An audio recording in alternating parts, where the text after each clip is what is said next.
Hi friends, ಹೇಗಿದ್ದೀರಾ? ಕೆಲವರು ಎಷ್ಟೇ ತಿಂದರೂ ದಪ್ಪ ಆಗೋದಿಲ್ಲ ಏಕೆ? ಹಲ್ಲಿಗಳನ್ನು ತಿನ್ನುವ ಮನುಷ್ಯನನ್ನು ನೀವು ಯಾವತ್ತಾದರೂ ನೋಡಿದ್ದೀರಾ? IPLನಲ್ಲಿ ಕ್ರಿಕೆಟ್ ಪ್ಲೇಯರ್ಸ್ ಎರಡೆರಡು ಕ್ಯಾಪ್ಗಳನ್ನು ಏಕೆ ಧರಿಸುತ್ತಿದ್ದರು? ಇದಕ್ಕೆ ಕಾರಣವೇನು? ಈ ರೀತಿಯ ಅನೇಕ ಇಂಟ್ರೆಸ್ಟಿಂಗ್ ಫ್ಯಾಕ್ಟ್ಸ್ಗಳನ್ನು ಈ ವಿಡಿಯೋದಲ್ಲಿ ಹೇಳಲಿದ್ದೇನೆ. ಇದಕ್ಕಾಗಿ ವಿಡಿಯೋವನ್ನು ಎಲ್ಲಿಯೂ ಸ್ಕಿಪ್ ಮಾಡದೆ ನೋಡಿ. Fact number 1. ನಮ್ಮ ದೇಶದಲ್ಲಿ ಟ್ರಾಫಿಕ್ ರೂಲ್ಸ್ ಪಾಟಿಸದಿದ್ದರೆ ಅದಕ್ಕೆ ಹಾಕುವ ಫೈನ್ಸ್ ಎಲ್ಲರಿಗೂ ಒಂದೇ ಆಗಿರುತ್ತವೆ. ಆದರೆ ಫಿನ್ಲ್ಯಾಂಡ್ ದೇಶದಲ್ಲಿ ಹಾಕುವ ಫೈನ್ಸ್ ಆ ವ್ಯಕ್ತಿಯ ಆದಾಯಕ್ಕೆ ತಕ್ಕಂತೆ ಇರುತ್ತೆ. 2002ರಲ್ಲಿ ನೋಕಿಯಾ ಕಂಪನಿಯಲ್ಲಿ ಡೈರೆಕ್ಟರ್ ಆಗಿ ಕೆಲಸ ಮಾಡುತ್ತಿದ್ದ ವಾನ್ಜೋಕಿ ಐವುಸ್ಕೋ ಎಂಬ ಈ ವ್ಯಕ್ತಿ ತನ್ನ ಹಾರ್ಲಿ ಡೇವಿಡ್ಸನ್ ಬೈಕ್ ಮೇಲೆ ಗಂಟೆಗೆ 50 ಕಿಲೋಮೀಟರ್ ವೇಗದಲ್ಲಿ ಚಲಿಸಬೇಕಾದ ರಸ್ತೆಯಲ್ಲಿ 70 ಕಿಲೋಮೀಟರ್ ವೇಗವಾಗಿ ಚಲಿಸಿದ್ದರಿಂದ ಆತನಿಗೆ $1,03,600 ಫೈನ್ ಹಾಕ್ತಾರೆ. ಅಂದರೆ ನಮ್ಮ ರೂಪಾಯಿಯಲ್ಲಿ 75 ಲಕ್ಷ ರೂಪಾಯಿ. Fact number 2.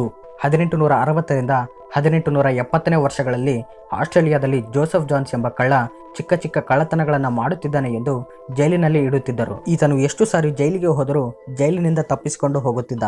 ಆಗ ಪೊಲೀಸರು ಬೇಸತ್ತು ಜೋಸೆಫ್ ಜಾನ್ಸ್ಗೋಸ್ಕರ ಒಂದು ವಿಶೇಷವಾದ ಜೈಲನ್ನು ತಯಾರಿಸಿ ಅದರಲ್ಲಿ ಈ ಕಳ್ಳನನ್ನು ಬಂಧಿಸ್ತಾರೆ. ಆಗ ನೇರವಾಗಿ ಆಸ್ಟ್ರೇಲಿಯನ್ ಸರ್ಕಾರ ಜೋಸೆಫ್ ಜಾನ್ಸ್ ಹತ್ತಿರ ಬಂದು, ಈಗ ನೀನು ಜೈಲಿನಿಂದ ತಪ್ಪಿಸಿಕೊಂಡರೆ ನಿನ್ನನ್ನು ನಾವು ಬಿಟ್ಟು ಬಿಡ್ತೇವೆ ಎಂದು ಹೇಳುತ್ತೆ. ಆದರೆ ಜೋಸೆಫ್ ಜಾನ್ಸ್ ಆ ಸ್ಪೆಷಲ್ ಜೈಲಿನಿಂದ ಕೂಡ ತಪ್ಪಿಸಿಕೊಳ್ತಾನೆ. Fact number 3. ಇಂಗ್ಲೆಂಡ್ನಲ್ಲಿ 3000 ವರ್ಷಗಳ ಪುರಾತನವಾದ ಬ್ಯಾಂಕ್ ಆಫ್ ಇಂಗ್ಲೆಂಡ್ ಎಂಬ ಸೆಂಟ್ರಲ್ ಬ್ಯಾಂಕ್ ಇದೆ. ಇದರ ಒಳಗಡೆ ಬಂಗಾರವನ್ನು ಸಂಗ್ರಹಿಸುವ ಒಂದು ಖಜಾನೆ ಇರುತ್ತೆ. ಅದರಲ್ಲಿ 8,73,000 ಕೋಟಿ ಬೆಲೆ ಬಾಳುವ 40,000 ಬಂಗಾರದ ಗಡ್ಡೆಗಳಿರುತ್ತವೆ. ಆದರೆ 1836ರಲ್ಲಿ ಡ್ರೈನೇಜ್ ಕ್ಲೀನ್ ಮಾಡುವ ಒಬ್ಬ ವ್ಯಕ್ತಿ ಮ್ಯಾನ್ ಹೋಲ್ನಿಂದ ಡೈರೆಕ್ಟ್ ಆಗಿ ಬಂಗಾರವಿರುವ ಖಜಾನೆಗೆ ಮಾರ್ಗ ಇದೆ ಎಂದು ಕಂಡುಹಿಡಿಯುತ್ತಾನೆ. ನಂತರ ಇದೇ ವಿಷಯವನ್ನ ಒಂದು ಲೆಟರ್ ಮೇಲೆ ಬರೆದು ಆ ಬ್ಯಾಂಕ್ ಡೈರೆಕ್ಟರ್ಸ್ಗಳಿಗೆ ಕಳುಹಿಸುತ್ತಾನೆ. ಅಷ್ಟೇ ಅಲ್ಲದೆ ಇನ್ನೊಂದು ಗಂಟೆಯಲ್ಲಿ ಆ ಬಂಗಾರದ ಖಜಾನೆಯಲ್ಲಿ ಭೇಟಿ ಮಾಡೋಣ, ಅಲ್ಲಿಗೆ ಬನ್ನಿ ಎಂದು ಲೆಟರ್ನಲ್ಲಿ ಬರೀತಾನೆ. ಹೇಳಿದಂತೆಯೇ ಆತನು ಆ ಡ್ರೈನೇಜ್ ಮಾರ್ಗದಿಂದ ಹೋಗಿ ಆ ಖಜಾನೆಯಲ್ಲಿ ಅಧಿಕಾರಿಗಳನ್ನು ಭೇಟಿ ಮಾಡ್ತಾನೆ. ಯಾವುದೇ ಕಳ್ಳತನವನ್ನ ಮಾಡದೆ ಪ್ರಾಮಾಣಿಕವಾಗಿ ಹೇಳಿದ್ದರಿಂದ ಆತನಿಗೆ 800 ಪೌಂಡ್ಸ್ ಬಹುಮಾನವಾಗಿ ಕೊಡ್ತಾರೆ. ಅಂದರೆ ಈಗಿನ ಬೆಲೆಯ ಪ್ರಕಾರ 70,000 ರೂಪಾಯಿ. Fact number 4. ಅನೇಕ ಜನರು ಸೂರ್ಯಗ್ರಹಣ ಸಮಯದಲ್ಲಿ ತಮ್ಮ ಎಲ್ಲ ಕೆಲಸಗಳನ್ನು ಬಿಟ್ಟು ಮನೆಯಲ್ಲಿಯೇ ಇರ್ತಾರೆ. ಆದರೆ ಕೆಲವು ಜನರು ಮಾತ್ರ ಉತ್ಸಾಹದಿಂದ ಸೂರ್ಯಗ್ರಹಣ ನೋಡಲು ಸ್ಪೆಷಲ್ ಸನ್ಗ್ಲಾಸಸ್ಗಳನ್ನು ತೆಗೆದುಕೊಳ್ತಾರೆ. ಆದರೆ ಸೂರ್ಯಗ್ರಹಣ ಸಮಯದಲ್ಲಿ ಕೇವಲ ಮನುಷ್ಯರು ಮಾತ್ರವಲ್ಲದೆ ಜೇನುನೊಣಗಳು ಕೂಡ ತಮ್ಮ ಎಲ್ಲ ಕೆಲಸಗಳನ್ನು ಪಕ್ಕದಲ್ಲಿ ಇಡುತ್ತವೆ. ಜೇನುತುಪ್ಪವನ್ನು ಹೀರಿಕೊಳ್ಳುವುದಿಲ್ಲ. ಇಷ್ಟೇ ಅಲ್ಲದೆ ಅವು ಗಾಳಿಯಲ್ಲಿ ಹಾರಾಡುವಾಗ ಮಾಡುವ ಶಬ್ದವನ್ನು ಕೂಡ ಮಾಡುವುದಿಲ್ಲ. ಈ ಬಾರಿ ಸೂರ್ಯಗ್ರಹಣ ಬಂದಾಗ ಗಮನಿಸಿ ನೋಡಿ. ಈ ವಿಷಯವನ್ನ ಮಿಸ್ಸೋರಿಗೆ ಸಂಬಂಧಿಸಿದ ಅನ್ವೇಷಕರು ಮಿನಿ ಮೈಕ್ರೋಫೋನ್ಗಳನ್ನು ಯೂಸ್ ಮಾಡಿ 2017ರ ಸೂರ್ಯಗ್ರಹಣ ಸಮಯದಲ್ಲಿ ಕಂಡುಹಿಡಿದಿದ್ದಾರೆ. Fact number 5. ಥಯೋಆಸಿಟೋನ್. ಇದು ಪ್ರಪಂಚದಲ್ಲಿಯೇ ಅತ್ಯಂತ ಭಯಂಕರವಾದ ದುರ್ವಾಸನೆ ಬರುವ ಕೆಮಿಕಲ್. 1889ರಲ್ಲಿ ಜರ್ಮನಿಯ ಫ್ರೈಬರ್ಗ್ ಎಂಬ ನಗರದಲ್ಲಿ ಇದನ್ನು ತಯಾರಿಸಬೇಕೆಂದುಕೊಳ್ತಾರೆ. ಇದು ಎಷ್ಟು ದುರ್ವಾಸನೆ ಬರುತ್ತೆ ಅಂದರೆ ಒಂದು ಹನಿಯಷ್ಟು ಆ ಕೆಮಿಕಲ್ ಕೆಳಗೆ ಬಿದ್ದರೂ ಅದರ ದುರ್ವಾಸನೆ ಅರ್ಧ ಕಿಲೋಮೀಟರ್ ದೂರದಲ್ಲಿ ಇರುವವರೆಗೆ ಕೂಡ ಬರುತ್ತೆ. ಇದನ್ನು ತಯಾರಿಸುವಾಗ ಆ ಕೆಮಿಕಲ್ ಎಲ್ಲಿಯೂ ಕೂಡ ಎಕ್ಸ್ಪೋಸ್ ಆಗದಂತೆ ತಯಾರಿಸುತ್ತಾರೆ. ಆದರೆ ಒಂದು ದಿನ ಆ ಲ್ಯಾಬ್ನಲ್ಲಿ ಕೆಲಸ ಮಾಡುತ್ತಿದ್ದ ಒಬ್ಬ ವ್ಯಕ್ತಿ ಬೈ ಮಿಸ್ಟೇಕ್ ಆಗಿ ಆ ಕೆಮಿಕಲ್ ಇರುವ ಸೀಸವನ್ನು ಕೆಳಗೆ ಬೀಳಿಸಿದ್ದರಿಂದ ಆ ಬಾಟಲ್ ಹೊಡೆದು ಹೋಗುತ್ತೆ. ಆಗ ಆ ಸ್ಮೆಲ್ಗೆ ಆ ಸಿಟಿಯ ಅಕ್ಕಪಕ್ಕದಲ್ಲಿನ ಅರ್ಧ ಕಿಲೋಮೀಟರ್ ದೂರದಲ್ಲಿರುವ ಪ್ರತಿಯೊಬ್ಬರಿಗೂ ವಾಂತಿಗಳು ಹಾಗೂ ತಲೆ ಸುತ್ತುವಂತೆ ಆಗುತ್ತೆ. ಆ ಸಿಟಿಯಲ್ಲಿನ ಜನರೆಲ್ಲರೂ ಆ ಸ್ಮೆಲ್ ಹೋಗುವವರೆಗೂ ಆ ಸಿಟಿಯನ್ನು ಖಾಲಿ ಮಾಡಿ ಹೋಗ್ತಾರೆ. Fact number 6. ನಿಮಗಿದು ಗೊತ್ತಾ? ಕಾಕ್ರೋಚ್ಗಳ ತಲೆ ಕಟ್ಟಾದರೂ ಸಹ 7 ದಿನಗಳವರೆಗೂ ಬದುಕುತ್ತವೆ. ಇದು ಹೇಗೆ ಸಾಧ್ಯವೆಂದು ಆಲೋಚನೆ ಮಾಡಿದ್ದೀರಾ? ಕಾಕ್ರೋಚ್ಗಳ ದೇಹದ ಮೇಲೆ ಚಿಕ್ಕ ಚಿಕ್ಕ ಹೋಲ್ಸ್ ಇರುತ್ತವೆ. ಅದರ ತಲೆ ಕಟ್ಟಾದಾಗ ಆ ಹೋಲ್ಸ್ಗಳಿಂದ ಅದು ಉಸಿರಾಡುತ್ತೆ. ಅಂದರೆ ಕಾಕ್ರೋಚ್ ಉಸಿರಾಡಲು ತನ್ನ ತಲೆಯ ಮೇಲೆ ಮಾತ್ರ ಆಧಾರವಾಗಿರುವುದಿಲ್ಲ, ತನ್ನ ದೇಹದಿಂದ ಕೂಡ ಉಸಿರಾಡುತ್ತೆ. ಆದರೆ ತಲೆ ಕಟ್ಟಾದ್ದರಿಂದ ನೀರು ಹಾಗೂ ಆಹಾರವನ್ನು ಸೇವಿಸಲಾರದು. ಇದರಿಂದ 7 ದಿನಗಳ ನಂತರ ಸತ್ತು ಹೋಗುತ್ತೆ. Fact number 7. ನೀವು ಸೈನ್ಸ್ ಲವರ್ ಆಗಿದ್ದರೆ ಈ ವಿಷಯ ನಿಮಗೆ ಗೊತ್ತಿರುತ್ತೆ.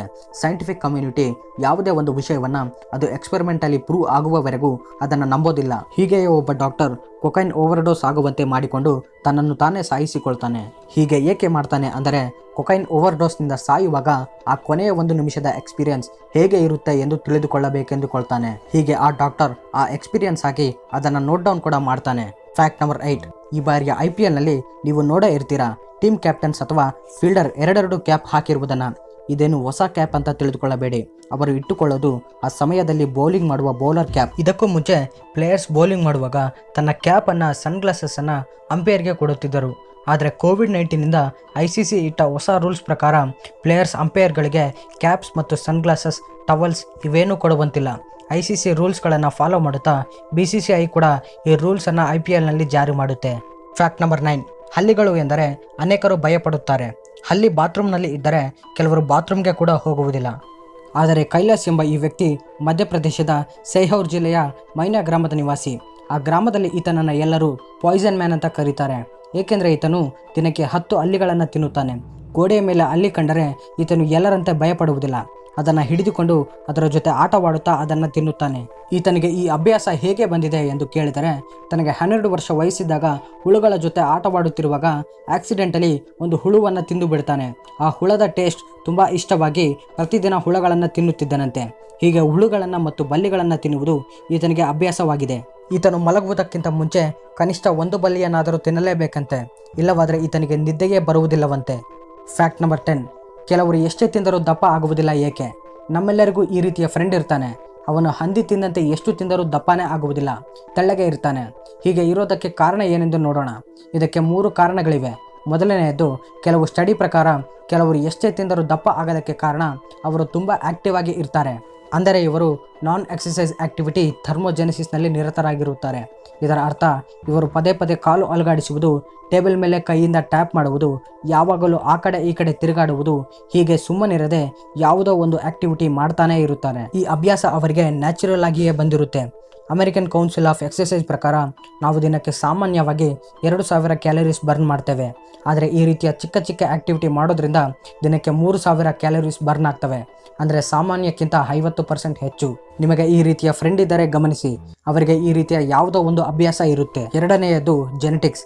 ನಿಮ್ಮ ದೇಹದ ತೂಕದಲ್ಲಿ 30%ನಿಂದ 40% ಈ ಜೆನ್ಸ್ ಮುಖ್ಯ ಪಾತ್ರವನ್ನು ವಹಿಸುತ್ತವೆ. ನಿಮ್ಮ ಪೇರೆಂಟ್ಸ್ ಕೂಡ ಎಷ್ಟು ತಿಂದರೂ ತೆಳ್ಳಗೆ ಇದ್ದರೆ ನಿಮಗೆ ಕೂಡ ಆ ಕಂಡೀಷನ್ ಬರುವ ಸಾಧ್ಯತೆಗಳಿವೆ. ಮೂರನೆಯದು, ಅವರಿಗೆ ಲೀನ್ ಮಸಿಲ್ ಬಹಳ ಹೆಚ್ಚಾಗಿರುತ್ತೆ. ಇದರಿಂದ ಅವರ ಮೆಟಬಾಲಿಸಮ್ ಹೆಚ್ಚಿರುತ್ತೆ. ಮಸಲ್ ಎಷ್ಟು ಹೆಚ್ಚಾಗಿದ್ದರೆ ಕ್ಯಾಲರೀಸ್ ಅಷ್ಟು ಹೆಚ್ಚಾಗಿ ಬರ್ನ್ ಆಗುತ್ತವೆ. ಈ 3 ಕಾರಣಗಳಿಂದ ಕೆಲವರು ಎಷ್ಟು ತಿಂದರೂ ದಪ್ಪ ಆಗುವುದಿಲ್ಲ. ಆದರೆ ಕೆಲವರಿಗೆ ಆರೋಗ್ಯದ ಸಮಸ್ಯೆಗಳಿರುತ್ತವೆ. ಅಂಥವರ ತೂಕ ಹೆಚ್ಚಾಗದಿದ್ದರೆ ಡಾಕ್ಟರ್ ಬಳಿ ಹೋಗುವುದು ಒಳ್ಳೆಯದು. ಇವಾಗಿದ್ದವು ಈ ವಿಡಿಯೋದಲ್ಲಿನ ಫ್ಯಾಕ್ಟ್ಸ್. ಈ ವಿಡಿಯೋದಲ್ಲಿನ ಫ್ಯಾಕ್ಟ್ಸ್ ನಿಮಗೆ ಇಷ್ಟವಾಗಿದ್ದರೆ ನಮ್ಮ ಚಾನಲನ್ನು ಸಬ್ಸ್ಕ್ರೈಬ್ ಮಾಡಿ ಮತ್ತು ಈ ವಿಡಿಯೋವನ್ನು ಲೈಕ್ ಮಾಡಿ, ಶೇರ್ ಮಾಡಿ. Thank you for watching.